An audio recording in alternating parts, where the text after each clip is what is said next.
Regarde ça. Je suis au Hampton Manor. C'est dans les Midlands, près du Warwickshire aussi. Et ils ont un magnifique jardin ici. C'est un hôtel. Et ils veulent vraiment éduquer leurs invités. Alors ils appellent ça un jardin festif pour gourmets. Le jardin produit et ils s'en servent au restaurant. Mais l'accent principal est en fait mis sur l'éducation, ce que je trouve très bien parce que c'est l'aspect qui doit vraiment être davantage utilisé et expliqué afin que les gens puissent comprendre d'où vient leur nourriture et, espérons-le, en cultiver eux-mêmes.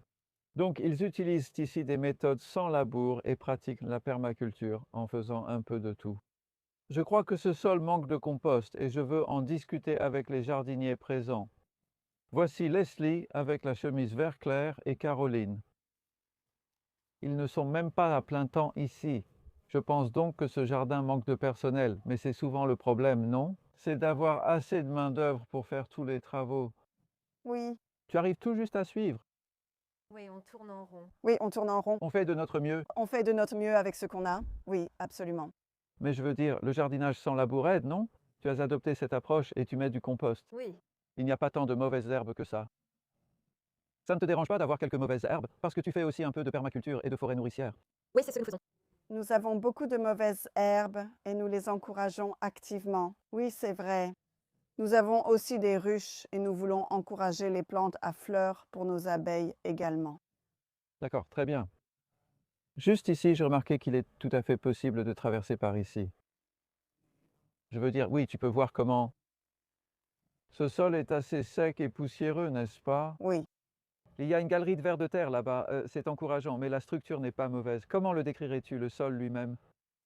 Ça semble varier parce que ce sol a été cultivé pendant si longtemps, car c'est un jardin clos depuis très longtemps. Donc chaque plate-bande est plus ou moins unique. Nous avons de l'argile assez lourde dans ces 2 dernières quarts de plate-bande là-bas. Oui. Nous avons aussi eu quelques problèmes avec le sol là-bas. D'accord, mais l'argile est souvent bonne, non? Oui, quand on le paille. Et le paillis que vous utilisez ici? Oh, vous avez des pommes de terre, d'accord. C'est quoi ce paillis?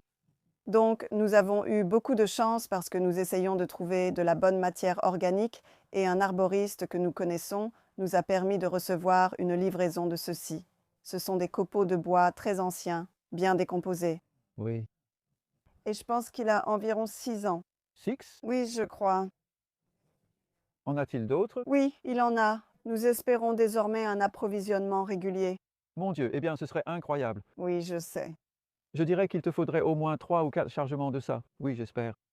On en a déjà eu 2, n'est-ce pas? Oui, on a déjà recouvert pas mal de nos plates-bandes plus bas. Ok. Euh, Parce que garder l'humidité du sol, c'est un enjeu pour vous, non? Vous avez de l'eau ici. oui, on en a.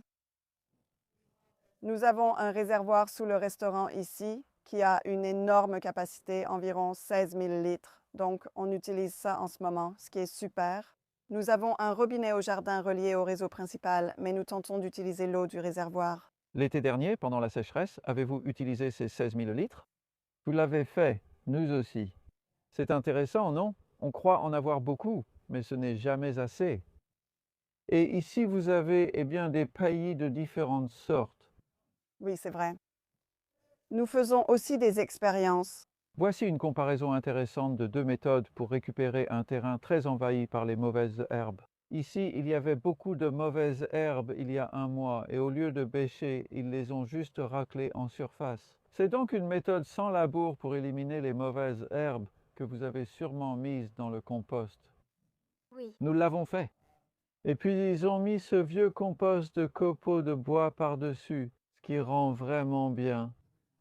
Et ça va permettre de faire pousser des pommes de terre et les chefs pourront sortir de la cuisine et les récolter facilement parce que c'est ça qui est génial avec la culture sans labour, n'est-ce pas? Les pommes de terre sont plus proches de la surface, alors qu'ici tu as fait différemment, oui.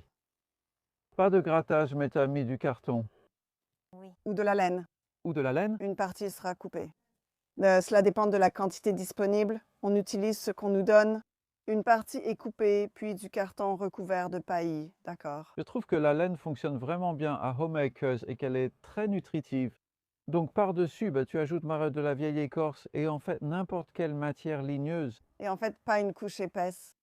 Ce n'est pas le cas. Non, ce n'est pas nécessaire qu'il soit très épais. Non. Oui, d'accord. Et le... Oui, d'accord. Et les résultats sont Tu vas faire pousser des haricots ici, n'est-ce pas? Oui, Oui. et les résultats sont bons. Oui, c'est tellement intéressant. Oui, Le sol avait-il le même aspect avant que tu commences? oui, c'était le cas. Oh, Regarde ça, il y a un ver de terre. Oui. et il y a même un ver de terre. Ici, tu vois moins de vers de terre, c'est trop sec. N'est-ce pas? C'est trop sec. Ouais, d'accord, génial. Voilà, beau résultat. Donc, tu essayes aussi de semer des engrais verts au printemps. Ce que j'hésite à faire parce que ça va retirer un peu d'humidité du sol, mais sinon le sol resterait nu dans ce cas, non? Oui, ce serait le cas. Donc, en gros, ici, ils n'ont pas vraiment assez de ressources pour obtenir le côté luxuriant qu'ils recherchent.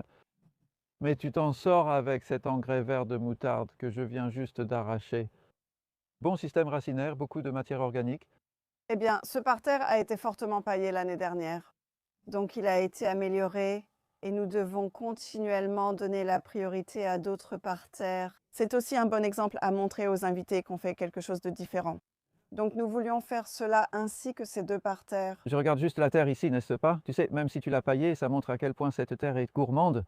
Elle a presque disparu, pas complètement. Mais le fait que le système racinaire tienne le coup là-bas, c'est parce que c'est quelque chose qu'on obtient avec les engrais verts. Ce n'est pas seulement la partie verte, mais aussi les racines qui enrichissent le sol en carbone. Toute cette énergie vient du soleil, non? Sinon, elle serait perdue. Et tu vas juste piner tout ça? Oui.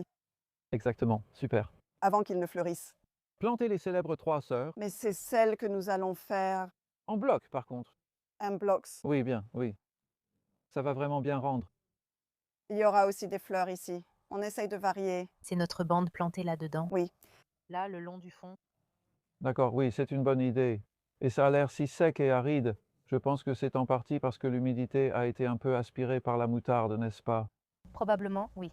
Tu as sûrement de l'eau dans le réservoir sous le restaurant. Oui, c'est ça. Nous avons un réservoir d'eau d'environ 16 000 litres, je crois. 16 000, je crois que c'est ça. Et nous avons essayé de réduire les grandes peines. Eh bien, Pas de grande quantité, mais c'est énorme, n'est-ce pas? C'est un énorme réservoir en dessous et il récupère l'eau de tous ces toits immenses. Donc c'est une ressource très importante. tu as même manqué d'eau l'été dernier. Donc oui, Il faisait tellement sec, oui, c'est vrai, cet été était extrême. Tu te demandes ce qui va arriver cette année. je sais.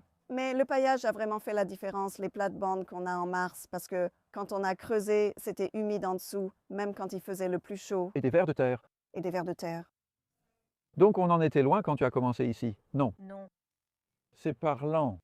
Et nous avons 32 plates-bandes ici, donc ça fait beaucoup à gérer. 32 plates-bandes de ce truc mouillé? Oui. Ils sont tous similaires, certains plus grands. En moyenne, ils font 9 par 3, 3 mètres de large. 3 mètres de large. 9. C'est large, mais ça fonctionne pour toi. Ça montre juste que tu peux le faire de n'importe quelle façon, non? Oui. Tu parlais des vers là-bas, là où tu plantais. Oui, on va te montrer. Yeah.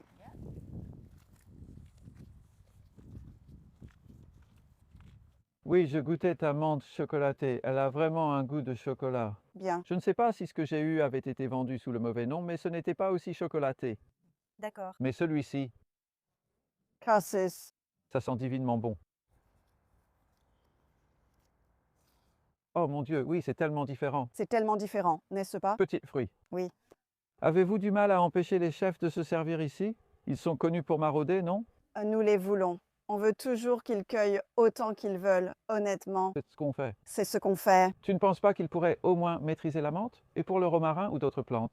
Nous avons 2 grands parterres d'herbes aromatiques à l'avant. Ah, d'accord. Il y en a aussi dans l'espace entouré de murs. Oui, nous avons beaucoup d'herbes aromatiques. Je crois que le principal atout d'un jardin d'hôtel, ce sont les herbes aromatiques. Les chefs aiment utiliser des herbes aromatiques. Les chefs ont ainsi toutes ces saveurs à disposition et une histoire à raconter. Oui. Ces fleurs laineuses m'impressionnent. Vous disiez qu'elles sont ici depuis longtemps. Eh bien, depuis que nous sommes ici, donc au moins 3 ans, Waouh, vous les taillez vraiment fort. nous avons vite compris qu'il faut être assez sévère avec elles pour qu'ils poussent bien. Sinon, ils deviennent longs, s'affaissent et ne fleurissent qu'en haut, C'est une excellente source de nectar pour les abeilles et les oiseaux, non? comme on peut le voir. Oui. Et ensuite? Oh mon Dieu, tu as des myosotis. Les chefs les utilisent. Les chefs. Oui.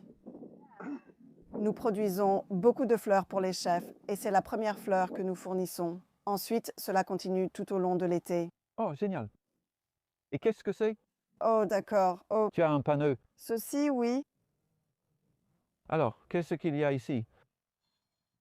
Ce sont de petits habitats, mais on aime garder dans le jardin autant que possible de ce qu'on y coupe. Et c'était une autre façon de contenir. Tout ça, ce sont des choses qu'on a coupées et on les remplit tout le temps. Et ce sont de petits habitats On l'espère. pour les insectes, surtout pendant l'hiver. Et lentement, ça se transformerait en compost, n'est-ce pas? Nous devons remplir en continu. C'est encourageant. Oui, J'adore ça. Et puis ici, tu as des fraises. Tu as aussi des fraises là-bas. n'est-ce pas? On en a deux. 2 plates-bandes de fraises. Oui. Voici la plate-bande d'origine, puis nous avons créé celle-là il y a 18 mois à partir de tous les stolons d'ici. Et maintenant, elle s'est avérée être une meilleure plate-bande. Eh bien, elle a l'air vigoureuse, c'est ce que je pensais. Oui, alors que celles-ci sont elles sont probablement assez vieilles. Tu sais depuis combien de temps? Je pense qu'elles elles étaient là avant qu'on arrive, donc elles ont 3 ans. Plus de 3 ans. En général, on considère qu'à ce stade, elles commencent généralement à fatiguer. Je veux dire, En fait, je pense les retirer après la récolte cette année. nous prévoyons de les surélever, en fait, d'avoir des bacs surélevés pour les fraises, parce que nous avons effectivement un problème avec les écureuils. Les limaces et les marais. Les écureuils. Les écureuils, Et les souris. Having a raised planter won't stop. Non, ça ne le fera pas. Mais on peut sûrement mieux les protéger. c'est ce qu'on espère. D'accord. Donc, nous allons refaire cette plate-bande. Et là, vous avez un framboisier qui pousse. Nous en avons partout. Nous avons des framboises de différentes sortes. Elles viennent de là-bas. Elles courent tout le long sous le chemin, je le crois. Oui, j'ai vu, elles passent sous le béton. Elles peuvent... Donc tu continues juste à les arracher, oui. Tes framboises sont superbes. Ce sont des framboises d'été, non? Oui. Après la taille, elles donneront des fruits fin juin. Oui. Génial. Et nous avons aussi un peu plus loin un autre parterre avec de très belles framboises jaunes, tardives. Dorées, elles sont magnifiques. Et les oiseaux ne semblent pas les voir. Oh, c'est tellement vrai. Et donc, nous avons une récolte abondante, ce qui est génial. Donc c'est toi qui as fait ça et tu ne les protèges pas avec un filet ou quoi que ce soit? Si nous le faisons. Si, les oiseaux les voient, nous devons effectivement les protéger avec un filet. Oui, c'est vrai, absolument. Mais nous ne le ferons probablement pas pour les dorées parce que nous ne les avons pas perdues. Elles ne les intéressaient pas, ce qui était fantastique. Et maintenant, nous arrivons, je ne sais pas, c'est ta serre de propagation, une belle serre là-bas. Eh bien oui, nous avons 2 sortes de serres ornementales. L'une d'elles abrite notre magnifique vigne. Oh oui, regarde ça. Oui, Tu es en train de la tailler, il ne reste presque rien, je sais. il y en a vraiment presque trop ici. N'est-ce pas? On a vraiment eu du mal avec ça. Ça devient vite envahissant. Oui. C'est de l'oïdium. Nous souhaitons des conseils à ce sujet. Nous avons une très belle récolte de raisins. Et puis soudainement, en septembre. Oui. Et nous perdons tout. Nous essayons donc d'être les plus stricts possibles. Est-ce que tu sais de quelle variété il s'agit? Aucune idée. Ah, d'accord. Non. Eh bien, vraiment ancien, regarde ça. Oui. Eh bien oui, probablement qu'il ne faut pas encore plus tailler, on l'a déjà éclairci. D'au moins Autant que ça. l'hiver dernier, n'est-ce pas? Oui, Et donc, nous allons tailler, garder cette tige dégagée cette année et simplement ménager une ouverture. obtenir plus de circulation d'air. Ouais, Oui, je veux dire, c'est une belle serre de ce point de vue-là. Les fenêtres latérales le sont, oui, oui. Non. mais tu n'as rien en haut pourtant. Non, non. Oui. Il y a toujours ce problème récurrent de trouver du temps, n'est-ce pas, pour tous les travaux à partir de maintenant, vraiment. Tellement occupé. Ils ont été sollicités dans tous les sens. C'est le mélange le plus singulier que j'ai vu entre hôtel et jardinage. C'est bien, non? C'est juste là. C'est juste là. Et vous les encouragez même à tendre la main pour cueillir une tomate pendant qu'ils... Oui, nous le faisons. Qu'est-ce que c'est? Donc cette année, nous n'avons cultivé que des tomates cerises. Nous avons cependant une large gamme de variétés. Je pense que nous avons environ 10 variétés différentes. Donc ça devrait être vraiment joli avec toutes ces couleurs. Et nous allons mettre du basilic ici. Il n'est juste pas encore tout à fait prêt. Oui, le long des bords. Donc ça sera vraiment joli. Quel endroit charmant pour manger. Oui, je sais, c'est chaleureux. Très agréable. Je veux dire, les tomates vont adorer ça. Oui.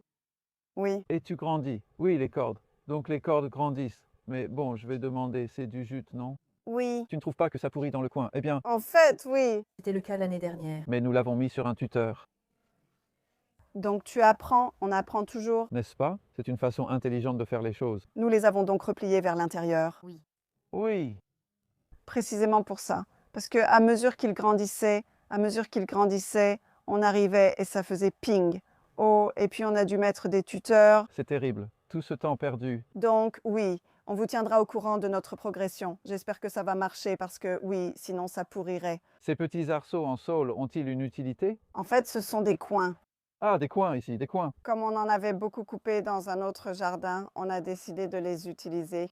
C'est surtout pour que ce soit un peu ornemental, mais aussi pour que les gens fassent attention à ne pas marcher dessus parce qu'ils sont un peu fragiles. Ils sont un peu fragiles. Et on va mettre du basilic. On veut que ce soit protégé. Oui, Super. Ici, il faudra arroser à la main. On apportera de l'eau, non? On utilisera sûrement des arrosoirs. Je sais. Je sais, ouais. nous avons de très bons thés de compost. Ah, d'accord, ok. Oui. Mais cela dit, la terre ici a l'air plutôt bonne. Non, elle est très sèche. On vient d'y cultiver de la moutarde, donc elle a été coupée, broyée et laissée au sol. Nous avions vu que cela pouvait servir ici. Tu confirmes que c'est sablonneux? C'est juste sec. Comme un désert. Ça s'est asséché rapidement. Très sec? Il faut un peu d'argile. Oui. Cela crée simplement une surface où l'eau s'écoule. Oui, je te comprends. Là-bas, il y a de l'humidité. Ici, c'est sec. C'est sec? Oui. C'est poussiéreux ici. C'est terrible. Waouh, oui, regarde ça. C'est impressionnant. Est-ce qu'il y a moyen de mettre plus d'eau dessus maintenant?